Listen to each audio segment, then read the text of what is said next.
என்பது இல்லாமகாம்,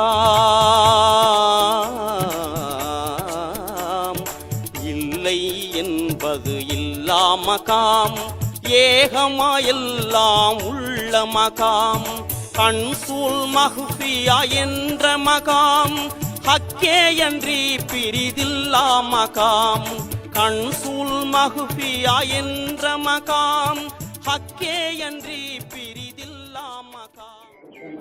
ஒரு கட்டம் வரும் உங்களுக்கு ராபியாவுடைய அல்ஹம்தை தவிர வேறு ஒன்றும் உங்களுடைய நாட்டில் இருந்து வராது. அதாவது தலை விரைச்சி போகும். அல்லாஹ்வுடைய சிறுத்திகளையும் அவருடைய வல்லமையும் பார்க்கிற போது ஒன்றும் செய்யலாம். அல்ஹம்துலில்லாஹ் இது காணாலே இந்த சொல்லந்து நான் ஏங்கினால் இந்த அல்ஹம்துலில்லாஹ் சுப்ஹானல்லாஹ் அல்லாஹு அக்பர் இந்த சொல்லு காணாலே வாப்பா. அல்ஹம்துலில்லாஹ் எல்லா போதும் அல்லாஹ்வுக்கு தான். இவ்வளவு தானே இங்கு காண அவ்வளவு அதிகமான போர் உடையவன் அவன் என்பது கருத்து.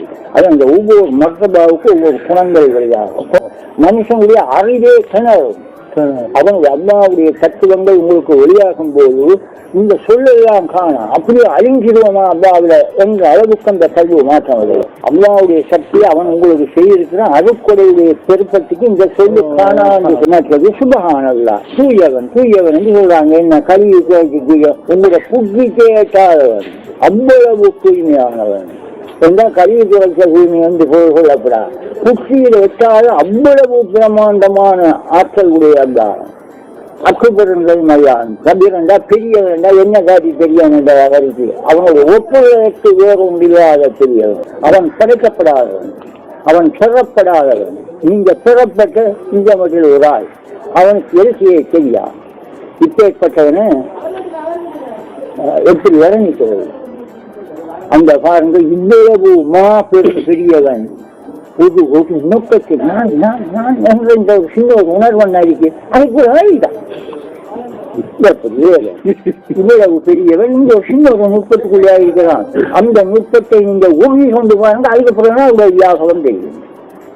இப்ப சின்னவரனா நான் தானே நான் தானே நான் தானே நினைக்கிறோம்.